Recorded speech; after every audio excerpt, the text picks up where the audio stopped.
हर शादी खुशियों की शुरुआत नहीं होती। कुछ शादियां डर के साथ जन्म लेती हैं। वो उसकी बीवी थी, लेकिन घर में मौजूद थी एक और औरत जो जिंदा नहीं थी। रात के सन्नाटे में जब सब सोते थे, तब बू जागती थी और एक राज धीरे धीरे सामने आने लगा। ये कहानी है बीवी और बू की, प्यार, डर और एक खौफनाक सच की। शादी के बाद हर लड़की सपने देखती है, नया घर, नया जीवन और ढेर सारी खुशियां। अनन्या ने भी यही सोचा था।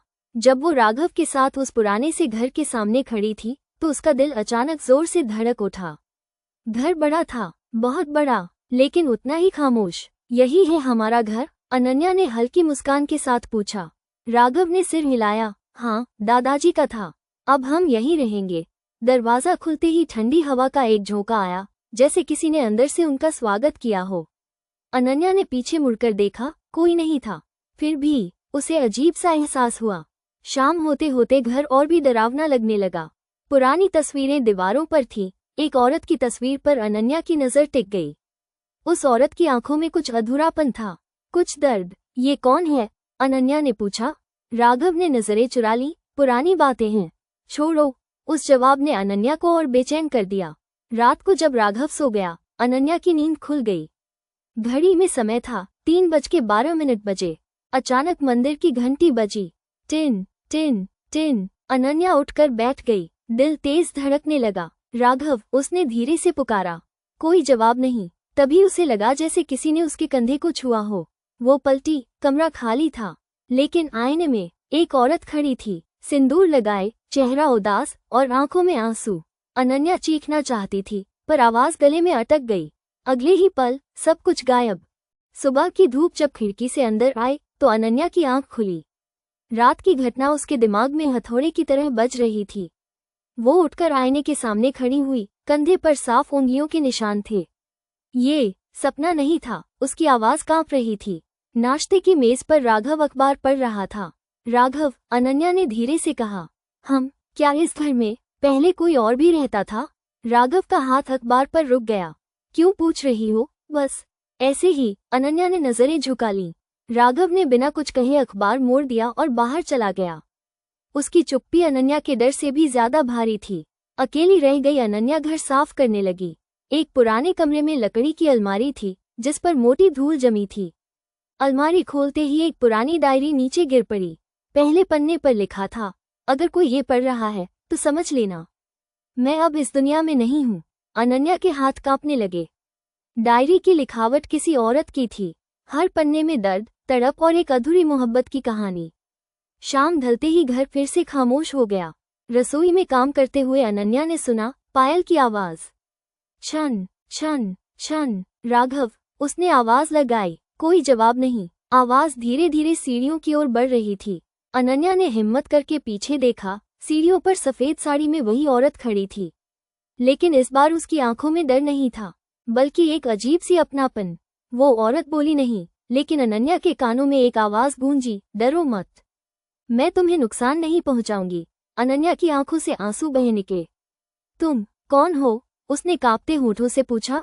औरत ने अपनी ओर इशारा किया और फिर दीवार पर टंगी उसी तस्वीर की ओर, जिसे अनन्या ने पहले दिन देखा था। रात गहराती जा रही थी। अनन्या के हाथ में वही पुरानी डायरी थी और दिल में हजारों सवाल। उसने दीपक जलाया और डायरी का अगला पन्ना खोला। डायरी में लिखा था, मेरा नाम सावित्री है, मैं इस घर की बहू थी।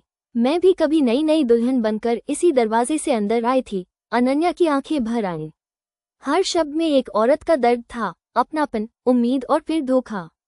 सावित्री ने लिखा था, मेरी शादी जिस आदमी से हुई, उसका दिल किसी और का था।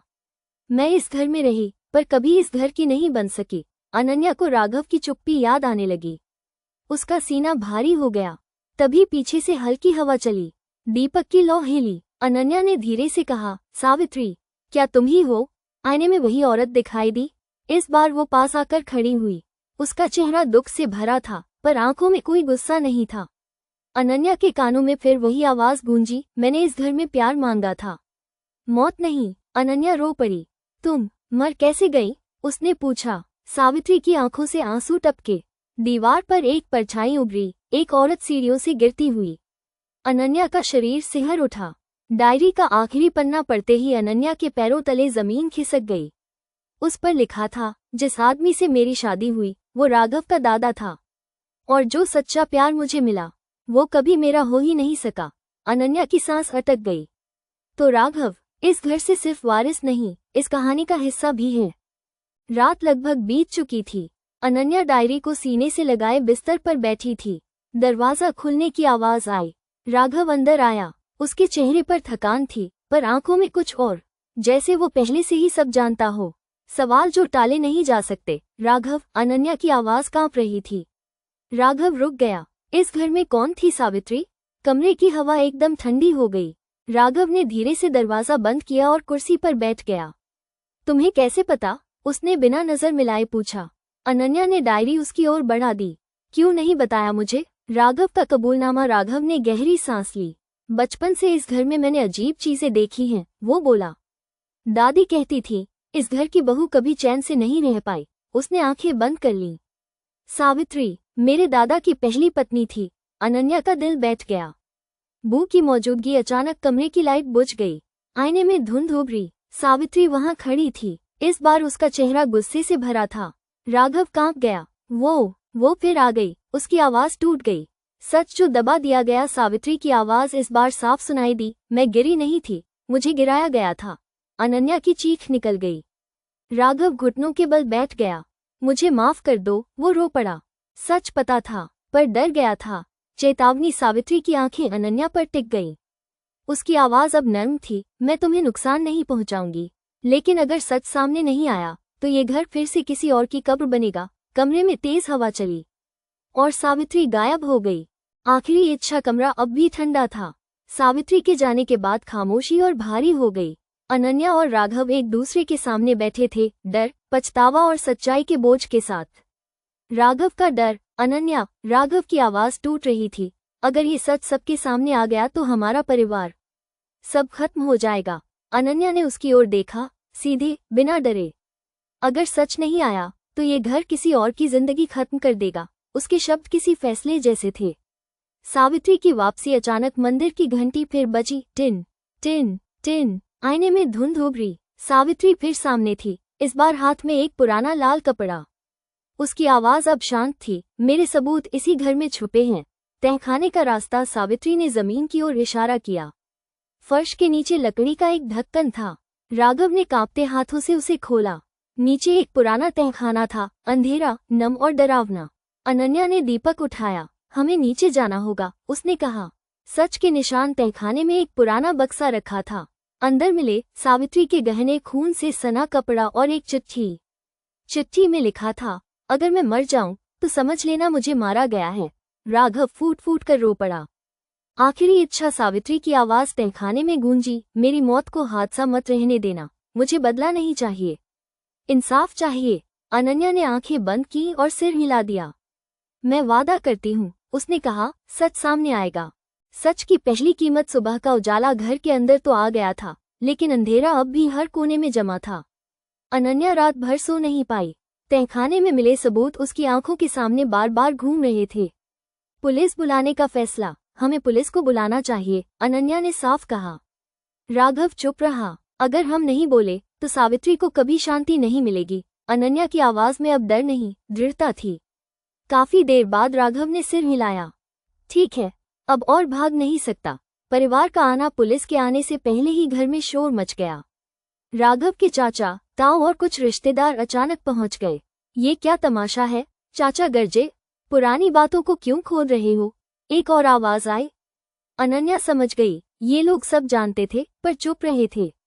सावित्री की चेतावनी। अचानक हवा तेज चलने लगी। परिवार के बीच आईना टूटकर गिरा। सभी डर गए। केवल अनन्या ने आईने में सावित्री को देखा। उसकी आंखों में अब दर्द नहीं, चेतावनी थी, पीछे मत हटना। पुलिस की एंट्री। कुछ ही देर में पुलिस आ गई। तहखाना खोला गया। बक्सा बाहर निकाला गया। खून लगा कपड़ा, चिट्ठी, सब कुछ। कमरे में सन्नाटा छा गया। इंस्पेक्टर ने गंभीर आवाज में कहा, ये हादसा नहीं लगता, सच बोलने की सजा। परिवार भड़क उठा। बहू ने घर की इज्जत मिट्टी में मिला दी। किसी ने चिल्लाया। राघव ने पहली बार सबके सामने कहा, अगर ये इज्जत है तो मुझे ऐसी इज्जत नहीं चाहिए। अनन्या की आंखें भर आईं। रात का डर। उस रात अनन्या अकेली कमरे में थी। लाइट झपकी। दरवाजा अपने आप बंद हो गया। सावित्री सामने आई। इस बार उसके चेहरे पर थकान थी। रास्ता शुरू हो गया है, उसने कहा, लेकिन ये आसान नहीं होगा। पहली गिरफ्तारी सुबह होते ही पूरा घर पुलिस से भर गया। नीली वर्दी, सख्त आवाजें और सवालों की बारिश। अनन्या चुपचाप एक कोने में खड़ी थी, लेकिन उसकी आंखें हर चीज देख रही थीं। ऑनकमिंग पुलिस की जांच इंस्पेक्टर शर्मा तहखाने में खड़े थे। ये बक्सा जानबूझकर छुपाया गया था, उन्होंने कहा। राघव के ताव पसीना पोंछने लगे। अनन्या की नजर उनके कांपते हाथों पर गई। शक की सुई, उस समय घर में कौन कौन था? इंस्पेक्टर ने पूछा। ताव ने जवाब दिया, सिर्फ परिवार के लोग। अनन्या ने हिम्मत करके कहा, और वो लोग भी जो सच छुपाना चाहते थे। कमरे में सन्नाटा छा गया। भूत सावित्री का इशारा। अनन्या को अचानक कंधे पर ठंडक महसूस हुई। आईने में सावित्री खड़ी थी। उसने धीरे से सीढ़ियों की ओर इशारा किया। अनन्या समझ गई। छुपा हुआ दरवाजा। सीढ़ियों के नीचे एक पुराना दरवाजा मिला। वहां से एक और चिट्ठी मिली, जिस पर राघव के दादा के हस्ताक्षर थे। इंस्पेक्टर की आंखें तेज हो गईं। पहली गिरफ्तारी सबूतों के आधार पर राघव के ताऊ को हिरासत में ले लिया गया। मैंने कुछ नहीं किया, वो चिल्लाए, लेकिन उनकी आवाज खुद उनके डर को नहीं छुपा पाई। अमावस्या रात का हमला। उसी रात अनन्या अपने कमरे में थी। अचानक खिड़की जोर से खुली। हवा के साथ एक कागज अंदर आया। उस पर लिखा था, अगर सच बोला तो अगला नंबर तुम्हारा होगा। अनन्या का शरीर सिहर उठा। आईने में सावित्री दिखाई दी। उसकी आवाज पहले से सख्त थी, अब खतरा और भी करीब है। जानलेवा रात गहरी हो चुकी थी। घर में अजीब सी खामोशी थी, ऐसी खामोशी जो तूफान से पहले आती है। अनन्या की आंखों के सामने वही धमकी वाला कागज घूम रहा था। अगला नंबर तुम्हारा होगा। डर और हिम्मत। राघव ने अनन्या का हाथ थाम लिया। चलो यहाँ से चले जाते हैं, उसने टूटती आवाज में कहा। ये घर, ये सब बहुत ज्यादा हो गया है। अनन्या ने धीरे से अपना हाथ छुड़ाया। अगर हम भाग गए तो सावित्री की आत्मा हमेशा भटकेगी, उसने कहा। उसकी आंखों में डर था, पर उससे ज्यादा सच के लिए जिद। अचानक हमला। अचानक बिजली चली गई। घर अंधेरे में डूब गया। सीढ़ियों से तेज कदमों की आवाज आई। अनन्या कुछ समझ पाती, उससे पहले ही किसी ने पीछे से उसका मुंह दबा दिया। तेज बदबू। किसी के हाथ में कपड़ा था। सावित्री का गुस्सा। तभी घर के सारे दरवाजे जोर से बंद हो गए। हवा चिल्लाने लगी। आईने टूटने लगे। अंधेरे में एक चीख गूंजी, बस बहुत हुआ। सावित्री सामने थी। इस बार उसका चेहरा डरावना था, आंखें लाल और बाल खुले हुए। हमलावर का भागना। सावित्री की परछाई हमलावर की ओर बढ़ी। वो आदमी डर के मारे अनन्या को छोड़कर भाग खड़ा हुआ। बिजली वापस आ गई। अनन्या जमीन पर गिरी थी, सांस तेज तेज चल रही थी। राघव उसे थामकर रो पड़ा। राघव का टूटना। मैं तुम्हें इस घर में लाकर सबसे बड़ा गुनहगार बन गया, राघव बोला। अगर तुम्हें कुछ हो जाता। अनन्या ने उसके चेहरे को अपने हाथों में लिया। अब पीछे हटने का वक्त नहीं है, उसने कहा। आखिरी चेतावनी। सावित्री अब शांत थी। उसकी आवाज पहली बार थकी हुई लगी। सच के बहुत करीब हो, लेकिन एक आखिरी नाम अब भी छुपा है। अनन्या ने पूछा, कौन? सावित्री ने घर के मंदिर की ओर इशारा किया और धीरे धीरे गायब हो गई। मंदिर का राज। सुबह की पहली किरण घर के मंदिर पर पड़ी। अनन्या वहीं खड़ी थी, सावित्री के इशारे को याद करते हुए। मंदिर, जो अब तक पवित्र माना जाता था, आज सबसे डरावना लग रहा था। घंटी जो अपने आप बजती थी। अनन्या ने ध्यान दिया। मंदिर की घंटी वही थी जो हर रात 3:12 पर अपने आप बजती थी। यहीं से सब शुरू होता है, उसने खुद से कहा। राघव भी पास आ गया। मंदिर से उसकी आवाज में अविश्वास था। मूर्ति के पीछे छुपा सच। अनन्या ने हनुमान जी की मूर्ति थोड़ा आगे खिसकाई। पीछे एक छोटा सा लोहे का बॉक्स था। राघव ने कांपते हाथों से उसे खोला। अंदर थे जमीन के पुराने कागज, एक टूटी हुई चूड़ी और एक कबूलनामा कागज पर लिखा था, मैंने गलती की, पर अगर सच सामने आया तो सब कुछ खत्म हो जाएगा। हस्ताक्षर थे, घर की सबसे बुजुर्ग औरत, राघव की दादी। अनन्या के पैरों तले जमीन खिसक गई। सच्चाई जो सबसे भारी थी। उसी पल दादी कमरे में आ गई। उनकी आंखें आंसुओं से भरी थीं। मैंने उसे मरने नहीं दिया, दादी बोली, लेकिन मैंने बचाया भी नहीं। उनकी आवाज कांप रही थी। मैंने सच छुपाया क्योंकि घर टूट जाता। सावित्री का सामना। हवा तेज चलने लगी। सावित्री प्रकट हुई। इस बार उसके चेहरे पर कोई गुस्सा नहीं था, बस गहरी उदासी। एक औरत ने एक औरत को मरते देखा, सावित्री बोली, और चुप रही। सच स्वीकारना। दादी घुटनों पर बैठ गई। मुझे माफ कर दो, वो रो पड़ी। मैं डर गई थी। सावित्री की आंखों से आंसू बहे। मुझे बदला नहीं चाहिए था, वो बोली। मुझे बस सच चाहिए था। मुक्ति घर में अजीब सी शांति थी, जैसे तूफान के बाद सब कुछ थम गया हो। दादी अब भी मंदिर के सामने बैठी थी, आंखें झुकी हुई, दिल अपराध बोध से भरा। अनन्या ने धीरे से कहा, अब सच छुपाने का कोई मतलब नहीं है। सच अदालत तक कुछ ही दिनों में केस कोर्ट तक पहुंचा। तहखाने के सबूत, कबूलनामा और परिवार की गवाही, सब कुछ सामने था। जज ने कहा, ये हादसा नहीं, एक दबाया गया अपराध है। दादी को सजा मिली, कानूनी भी और जिंदगी भर का पछतावा भी। राघव की आंखों से आंसू बह रहे थे, पर वो जानता था यही सही था। सावित्री की आखिरी रात उसी रात अनन्या फिर मंदिर में थी। दीपक जल रहा था, हवा हल्की थी। सावित्री सामने आई, इस बार बहुत शांत, बहुत हल्की। अब दर्द नहीं है, उसकी आवाज में सुकून था। अनन्या ने नम आंखों से पूछा, क्या अब तुम जा पाओगी? सावित्री मुस्कुराई, पहली बार। विदाई, तुमने वो किया जो कोई नहीं कर पाया, सावित्री बोली। एक औरत के लिए एक औरत खड़ी हुई। उसने अनन्या के माथे पर हाथ रखा। ठंडक नहीं थी, सिर्फ शांति। धीरे धीरे सावित्री की परछाई रोशनी में बदल गई और फिर गायब। मंदिर की घंटी आखिरी बार बजी। नई सुबह, कुछ महीनों बाद राघव और अनन्या वो घर छोड़ चुके थे। एक नए शहर, एक नए घर में।